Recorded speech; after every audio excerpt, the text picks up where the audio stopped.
إن الحمد لله نحمده ونستعينه ونستغفره ونعوذ بالله من شرور أنفسنا ومن سيئات أعمالنا من يهده الله فلا مضل له ومن يضلله فلا هادي له وأشهد أن لا إله إلا الله وحده لا شريك له وأشهد أن محمدًا عبده ورسوله فأعوذ بالله من الشيطان الرجيم بسم الله الرحمن الرحيم يا أيها الذين آمنوا اتقوا الله حق تقاته ولا تموتن إلا وأنتم مسلمون يا أيها الناس اتقوا ربكم الذي خلقكم من نفس واحدة وخلق منها زوجها وبث منهما رجالا كثيرا ونساء واتقوا الله الذي تساءلون به والأرحام إن الله كان عليكم رقيبا يا أيها الذين آمنوا اتقوا الله وقولوا قولا سديدا يصلح لكم أعمالكم ويغفر لكم ذنوبكم ومن يطع الله ورسوله فقد فاز فوزا عظيما أما بعد فإن أحسن الكلام كلام الله وخير الهدى هدي محمد صلى الله عليه وسلم وشر الأمور محدثاتها وكل محدثة بدعة وكل بدعة ضلالة وكل ضلالة في النار قال الله تبارك وتعالى في القرآن المجيد والفرقان الحميد فأعوذ بالله من الشيطان الرجيم بسم الله الرحمن الرحيم وَإِذِ ابْتَلَى إِبْرَاهِيمَ رَبُّهُ بِكَلِمَاتٍ فَأَتَمَّهُنَّ قَالَ إِنِّي جَاعِلُكَ لِلنَّاسِ إِمَامًا ساری کی ساری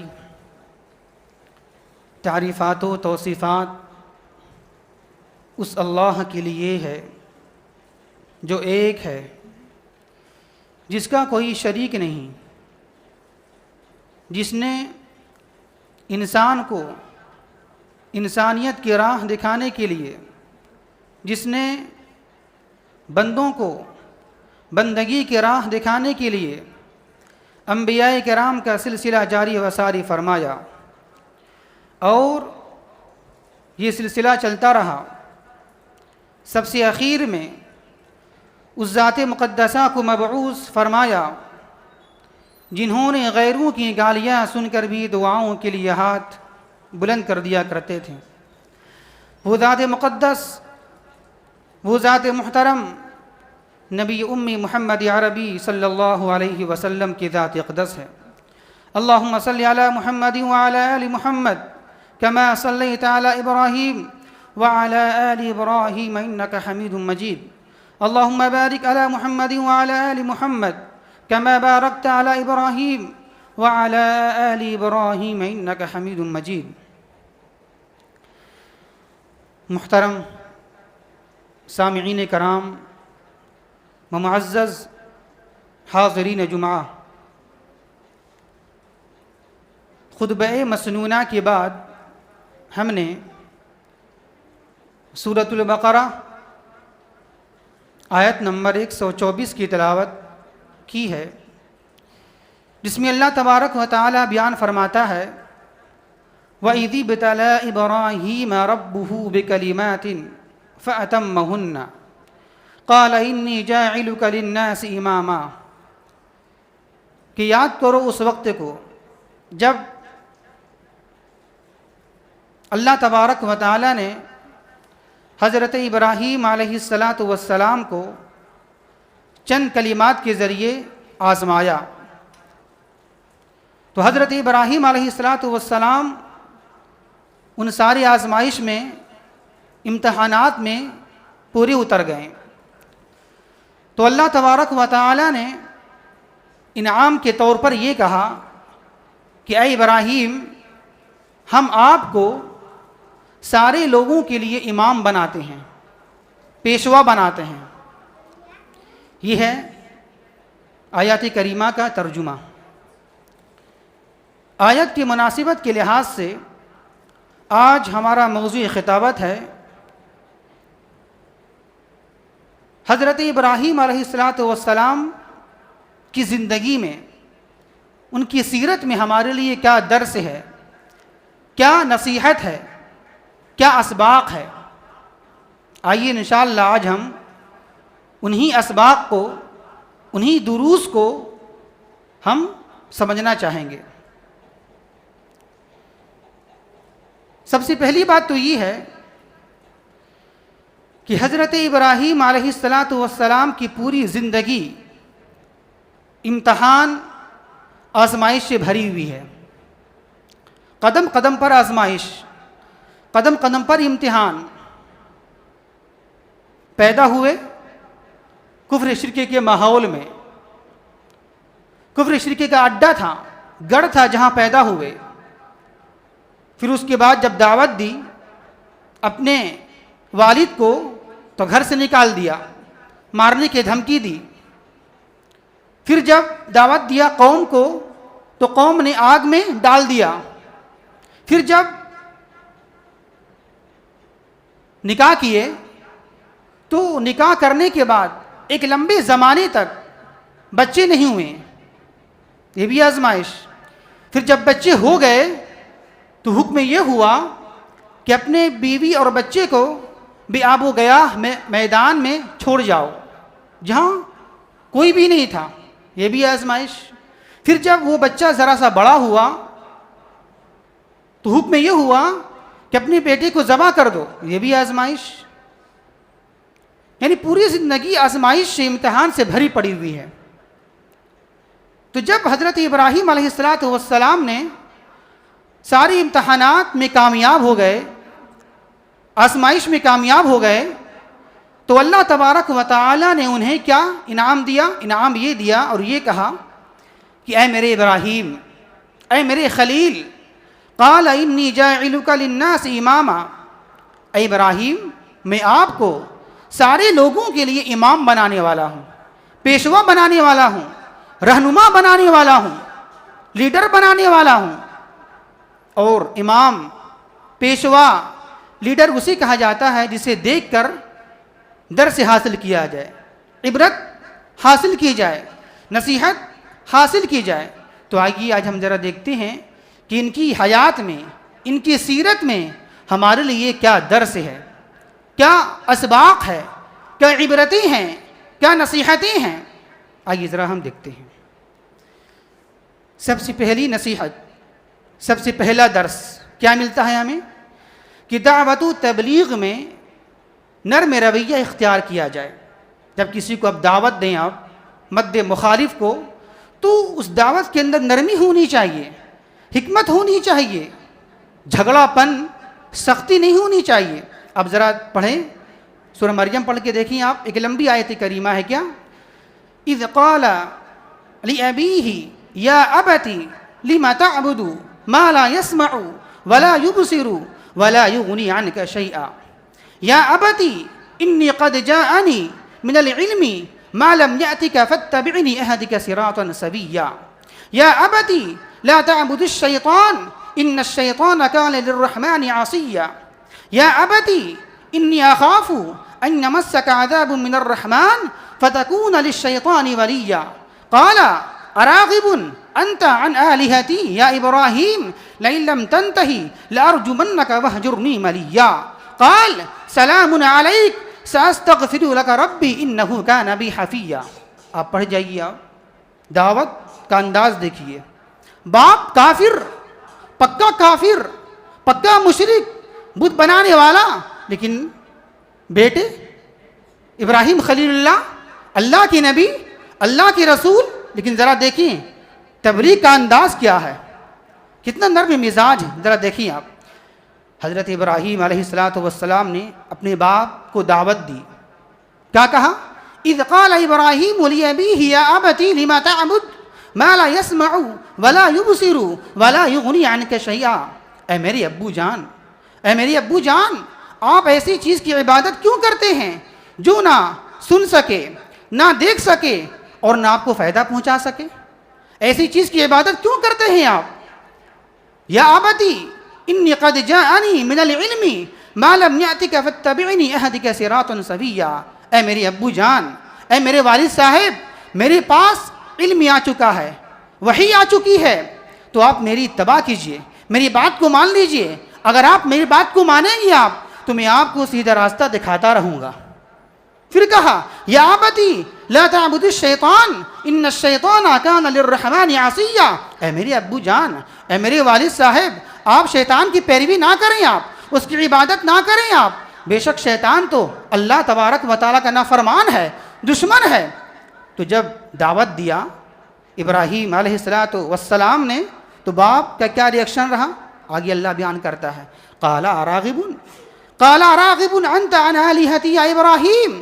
اے ابراہیم، کیا تو میرے معبود سے بے رخی برتتا ہے، بے توجہی برتتا ہے، اسے مانتا نہیں ہے؟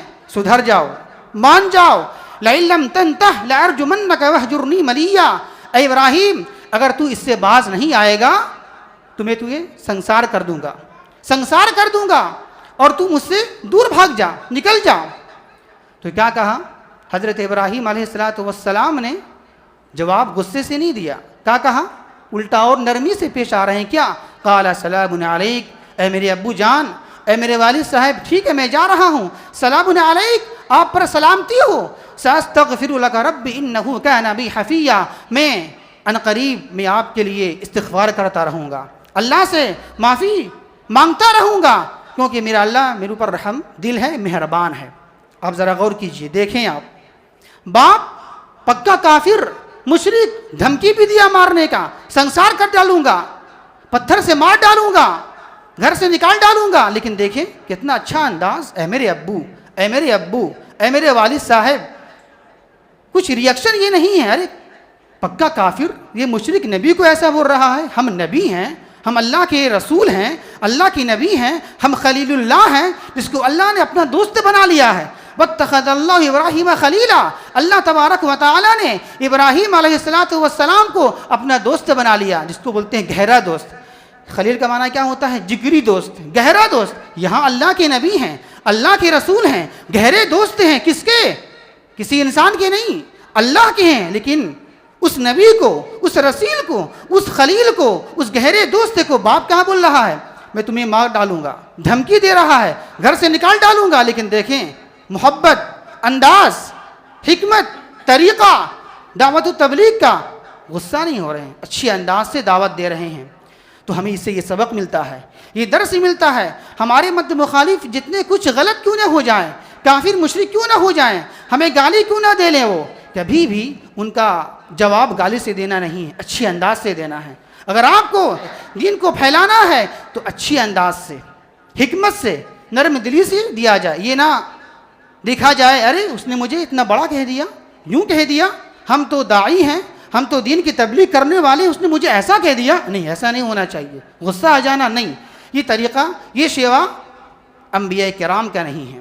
آپ ذرا غور کیجئے، دیکھیں آپ، جب اللہ تبارک و تعالیٰ نے حضرت موسیٰ علیہ السلام اور ہارون علیہ السلام کو بھیجا جاؤ فرعون کے پاس، تو کیا کہا؟ اذهبا الى فرعون انه طغى فقولا له قولا لینا. اے دونوں میرے نبی، فرعون کے پاس جاؤ، وہ سرکش ہو چکا ہے، نافرمان بن گیا ہے، اسے سمجھاؤ، اسے دعوت دو. لیکن دعوت کیسے دینا ہے؟ اب دیکھیں آپ، فرعون جس نے اپنے آپ کو رب ہونے کا دعویٰ کیا، ہم سب سے بڑا رب ہیں، کیا کہا؟ انا ربکم الاعلی. رب نہیں، سب سے بڑا رب ہیں. لیکن ذرا غور کیجئے، جب اللہ تبارک و تعالیٰ یہ حکم دے رہا ہے کہ جا کر سمجھاؤ فرعون کو، تو حکم کیا دیا؟ فقولا له قولا لینا. نرمی سے سمجھانا، نرمی سے سمجھانا، سختی سے نہیں سمجھانا. آپ کے مد مخالف جتنے بھی خراب ہو جائیں، کافر ہو، منافق ہو، مشرک ہو، لیکن نرمی سے سمجھانا ہے، سختی برتنا نہیں ہے. اگر آپ کو دعوت کو پھیلانا ہے، قرآن حدیث کی بات کو پھیلانا ہے، تو اپنے اخلاق سے پھیلائیں، مار کر نہیں، سختی سے نہیں. ارے یہ کرو، نہیں کرو تو ہم ماریں گے، نہیں، مت کرو. میرا کام تبلیغ کر دینا ہے، ماننا نہ ماننا آپ کی ذمہ ہے. اس لیے اللہ کہتا ہے نبی کے بارے میں کیا؟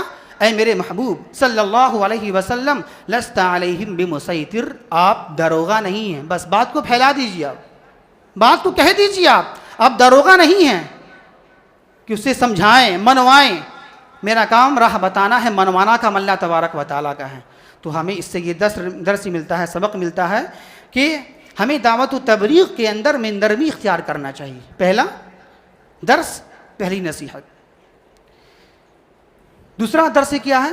دوسرا درس یہ ملتا ہے کہ اللہ کی خاطر ہجرت کر جانا، اللہ کی خاطر اپنے جگہ کو، اپنے شہر کو چھوڑ دینا۔ اب ذرا دیکھیے، حضرت ابراہیم علیہ السلام جہاں پیدا ہوئے ان کا وہ شہر تھا، لیکن جب دعوت دیا اپنے باپ کو تو باپ نے دھمکی دی، میں تمہیں سنسار کر ڈالوں گا، مار ڈالوں گا، گھر سے نکال دوں گا۔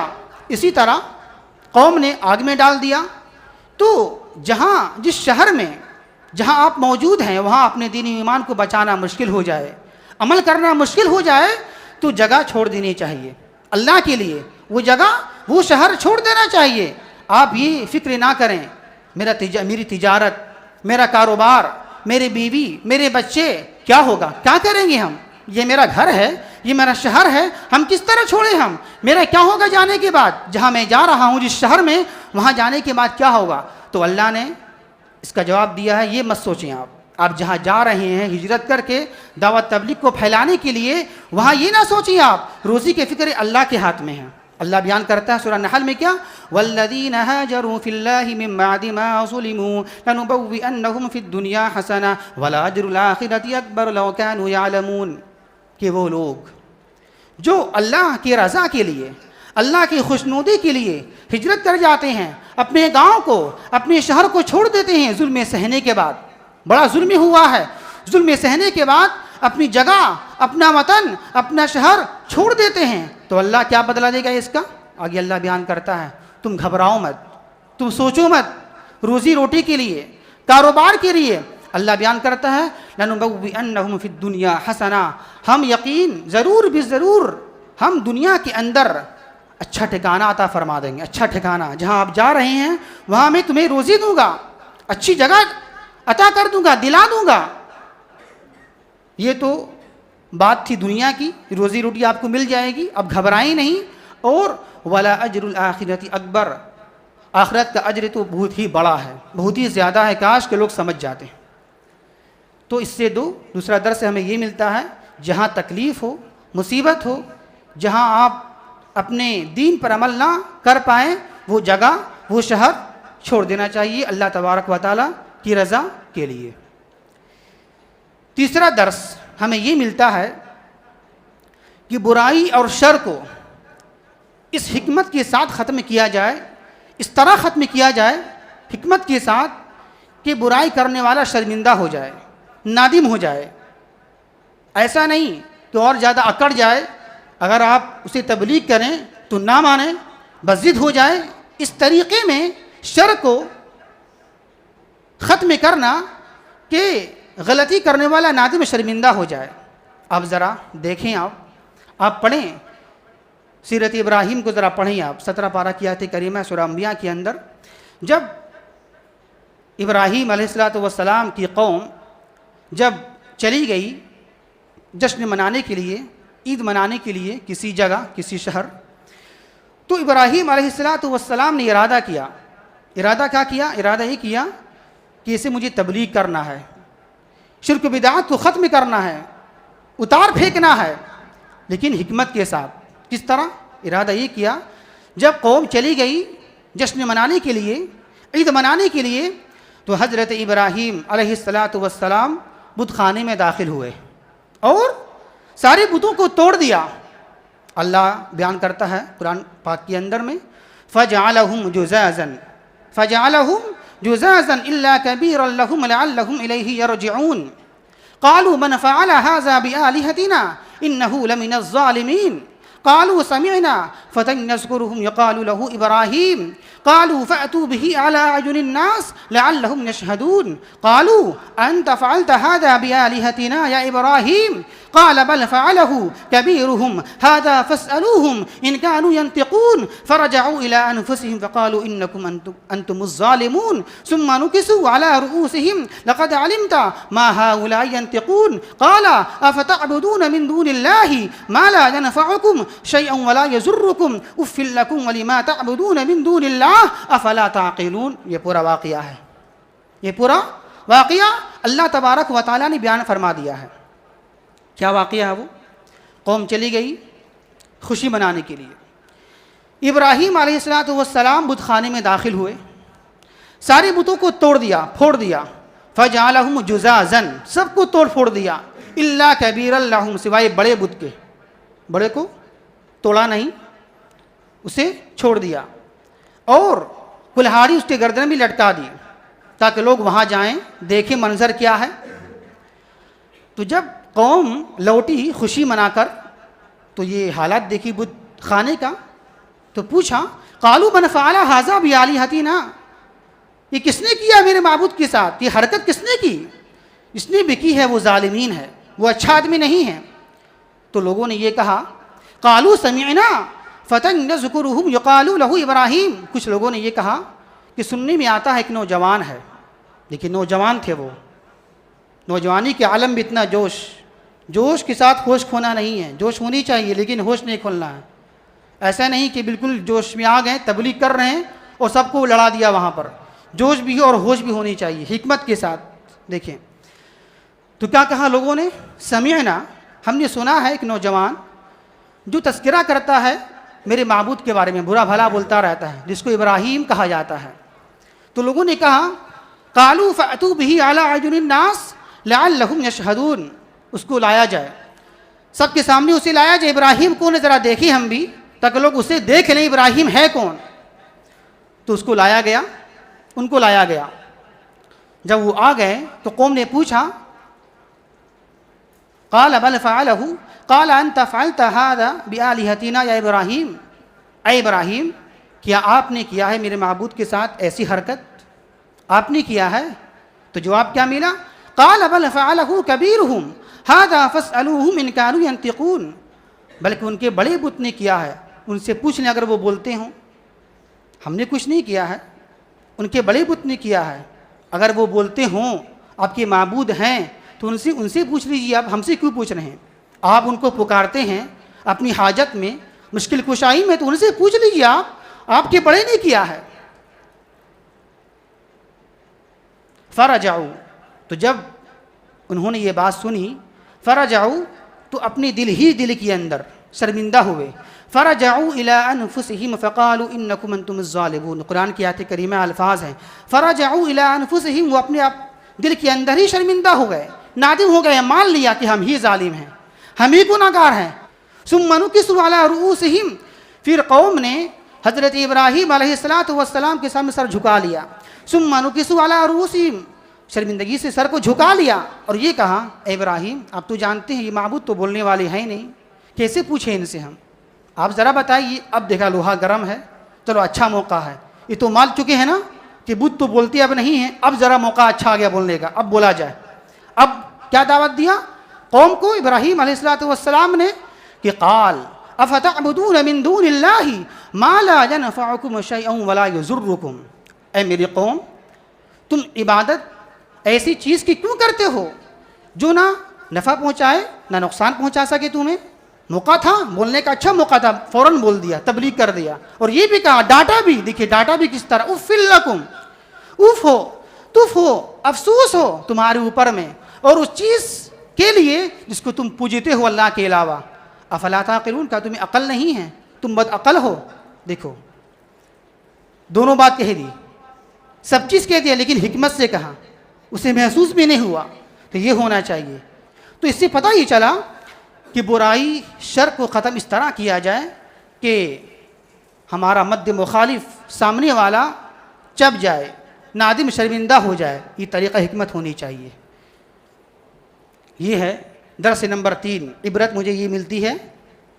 اسی طرح درس نمبر 4 اور نصیحت نمبر 4 کیا ہے، زندگی میں جب کبھی کفر اور توحید کا مقابلہ ہو، مناظرہ ہو، مباحثہ ہو، تو اپنے مد مخالف کے سامنے کفر شرک کی تردید اس طرح کیا جائے اور توحید کا اعلان اس طرح کیا جائے کہ سامنے والا شخص مد مخالف آدمی بالکل شرمندہ ہو جائے، ہکا بکا رہ جائے، لاجواب ہو کر رہ جائے، اسے جواب نہ بن پڑے۔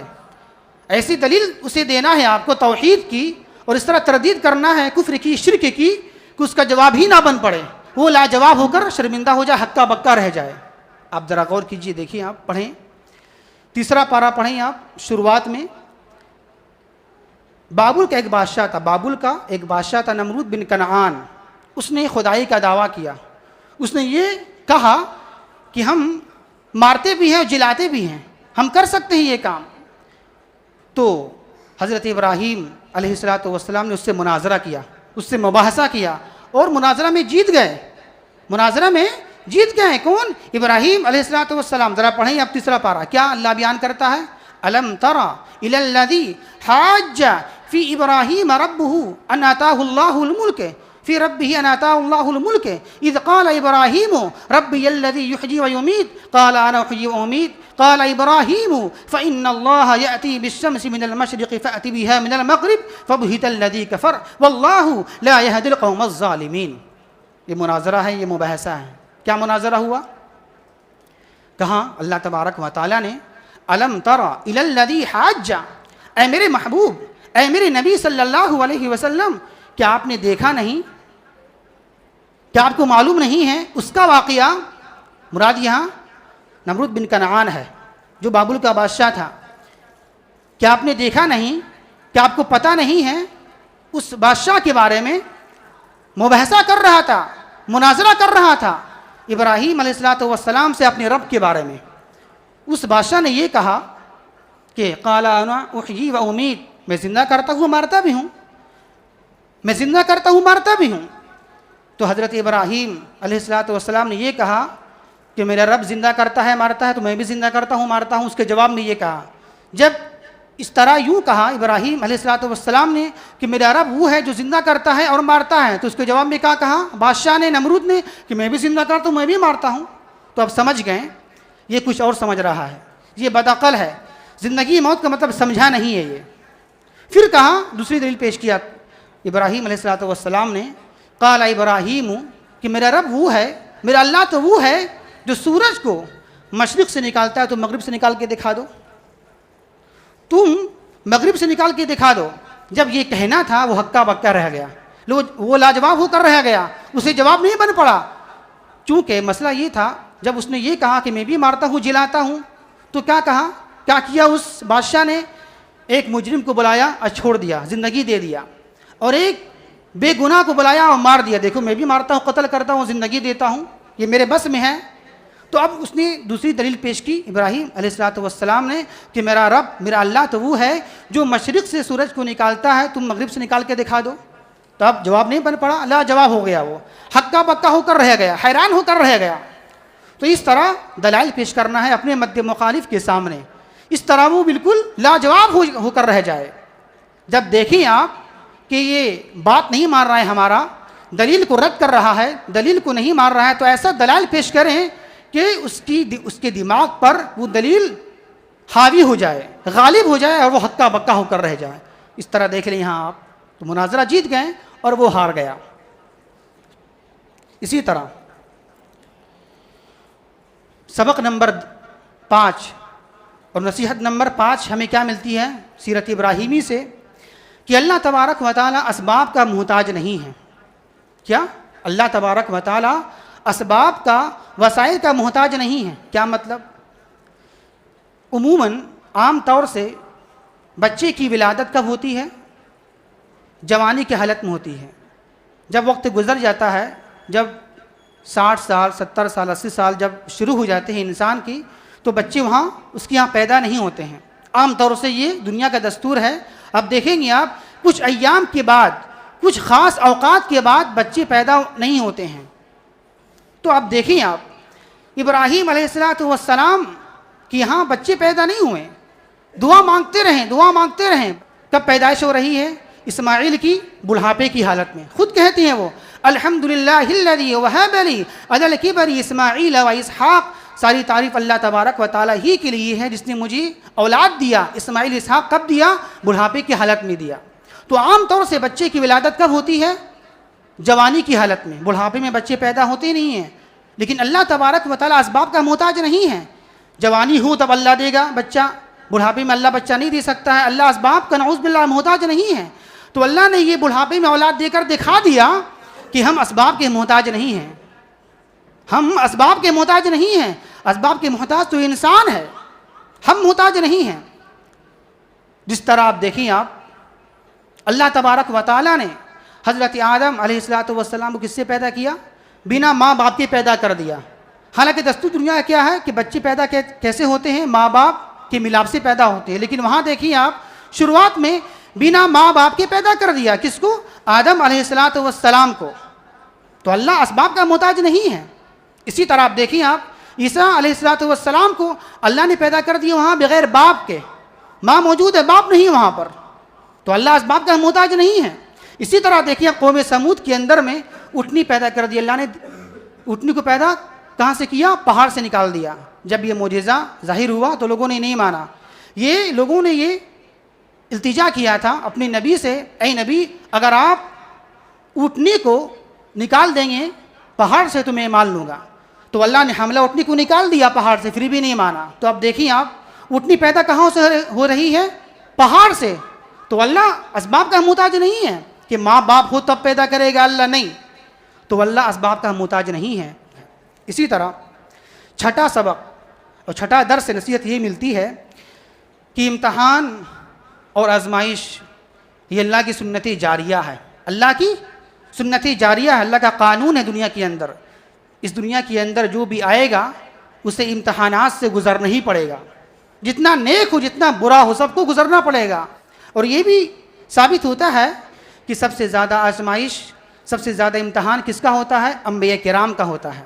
اللہ کی نبی، بخاری کی حدیث ہے، اللہ کی نبی صلی اللہ علیہ وسلم نے بیان فرمایا ہے کہ سب سے زیادہ مصیبتیں، آزمائشیں انبیاء کرام پر آتی ہیں۔ ثم الامثل فالامثل، پھر اس کے بعد جو زیادہ قریب ہوتا ہے تقویٰ میں، طہارت میں، نیکی میں، اس پر مصیبتیں زیادہ آتی ہیں۔ پھر اس کے بعد اللہ کی نبی صلی اللہ علیہ وسلم نے یہ بیان فرمایا ہے کہ آدمی کو، انسان کو اپنی دین کے مطابق آزمایا جاتا ہے، امتحان لیا جاتا ہے۔ اگر وہ مومن زیادہ مضبوط ہوتا ہے دینداری میں تو اس کی آزمائش زیادہ سخت ہوتی ہے۔ اگر ایک مومن کمزور ہے اپنے اعمال میں، اپنی تقوی میں، تو اس کا امتحان بھی ذرا کمزور ہوتا ہے، کم ہلکا ہوتا ہے۔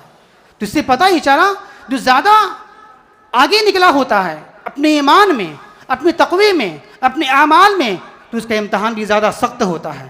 تو سب سے زیادہ بڑھے ہوئے کون ہوتے ہیں؟ سب سے زیادہ آگے کون ہوتے ہیں ایمان اور عمل میں؟ انبیاء کرام ہی ہوتے ہیں۔ تو زیادہ تکلیف، زیادہ مصیبتیں انبیاء کرام ہی پر آتی ہے۔ اب دیکھ لیا آپ، قدم قدم پر مصیبتیں آ رہی ہیں۔ کس پر؟ ابراہیم علیہ السلام پر پیدا ہوئے۔ ماحول کیا تھا؟ کفر شرک کا ماحول تھا، بالکل توحید کا ماحول نہیں تھا۔ کیسے اس طرح جیے وہ، کیسے انہوں نے اپنے آپ کو سنبھالا۔ پھر کچھ بڑے ہوئے تو دعوت دی اپنے والد صاحب کو، دھمکی ملی، ڈانٹ ملا، گھر سے نکال دوں گا، مار ڈالوں گا۔ پھر دعوت دی کس کو؟ قوم کو۔ قوم نے کہا آگ میں جلا دیا، آگ میں ڈال دیا، اللہ نے بچا لیا۔ پھر ذرا سا جب بڑے ہوئے، شادی ہوئی، نکاح ہوا، بچے نہیں ہوئے، آزمائش، دعا کرتے رہے، آزمائش۔ پھر بچے جب ہو بھی گئے، حکم کیا ملا؟ بچے کو چھوڑ دو، بیوی کو چھوڑ دو، بیاب ہو گیا ریگستان میں۔ یہ بھی آزمائش، کتنی بڑی آزمائش ہے۔ چھوٹی بچوں کو چھوڑ دیا جائے، اگر اپنی بیوی بچوں کو چھوڑ دیا آپ کسی ریگستان میں جہاں ایک پرندہ پر نہ مارتا ہو، اب ذرا غور کیجیے آپ، یہ آزمائش ہے کہ نہیں ہے؟ حکم ہوا چھوڑ دو اپنی بیوی بچوں کو، چھوڑ دیا، آزمائش، امتحان۔ پھر جب بچہ ذرا بڑا ہوا، ذبح کر دو، یہ بھی آزمائش۔ تو آزمائش سے پورا بھری ہوئی زندگی، سیرت ابراہیمی۔ تو ہمیں اس سے یہ پتہ چلتا ہے، ادھر سے ملتا ہے، جو زیادہ قریب ہوتا ہے تقوی کے لحاظ سے، عمل کے لحاظ سے، اس پر مصیبتیں زیادہ آتی ہیں۔ مصیبتوں کا نہ آنا یہ خوش نہ ہو، مصیبت نہیں آ رہی تو ہم اچھے ہو گئے، نہیں۔ مصیبت کا نہ آنا، آزمائش کا نہ آنا، یہ بھی ایک طرح سے سمجھے کہ عذاب ہے، ڈھیل اللہ کا ڈھیل ہے۔ اگر گناہ پر گناہ کر ایک آدمی کرتا جائے اور مصیبت ہی نہ آئے تو اللہ کا ڈھیل سمجھیں آپ۔ ایک آدمی گناہ کر رہا ہے، گناہ کر رہا ہے اور مصیبت ہی نہیں آ رہی ہے اس پر، تو یہ نہ سمجھیں اللہ ہم سے خوش ہے، واہ مصیبت نہیں آ رہی ہے، ہم تو اتنا گناہ کر رہے ہیں مصیبت ہی کیوں نہیں آ رہی ہیں، مصیبت نہیں آ رہی ہم پر، تو یہ ڈھیل ہوتا ہے اللہ کا، یہ اس کو ڈھیل سمجھیں، یہ رحمت اللہ کی نہیں ہے۔ اس کے برخلاف ایک بندہ مومن سب چیز، نماز کی پابندی، تلاوت کی پابندی، ذکر و اذکار، پھر بھی مصیبت، تو اللہ کی رحمت کی دلیل ہے، یہ اللہ کی رحمت کی دلیل ہے، اللہ اسے چاہ رہا ہے۔ حدیث میں موجود ہے جب اللہ کسی کو چاہتا ہے تو اللہ اسے مصیبت میں مبتلا کرتا ہے، یہ حدیث ہے۔ یہ تو اللہ کے محبوب بندوں کو مصیبت آتی ہے کیونکہ اس مصیبت کے ذریعے اللہ اس کے مقام کو بلند کرتا ہے۔ اور بھی ہیں سبق، لیکن وقت چونکہ ہو چکا ہے، اللہ سے دعا ہے اللہ تبارک و تعالی ہمیں صحیح سمجھ کی توفیق عطا فرمائے، وما توفیق الا باللہ۔ اور جن دروس کو اللہ تبارک و تعالی نے سیرت ابراہیمی کے پس منظر پر بیان فرمایا ہے، ان سارے دروس کو، اسباق کو، نصیحتوں کو، عبرتوں کو ہم اپنی زندگی میں نافذ کریں اور لاگو کریں۔ اللہ سے دعا ہے کہ اللہ تبارک و تعالی ہمیں صحیح سمجھ کے توفیق عطا فرمائے، وما توفیق الا باللہ، انہ تعالی جواد کریم ملک بر رؤوف الرحیم۔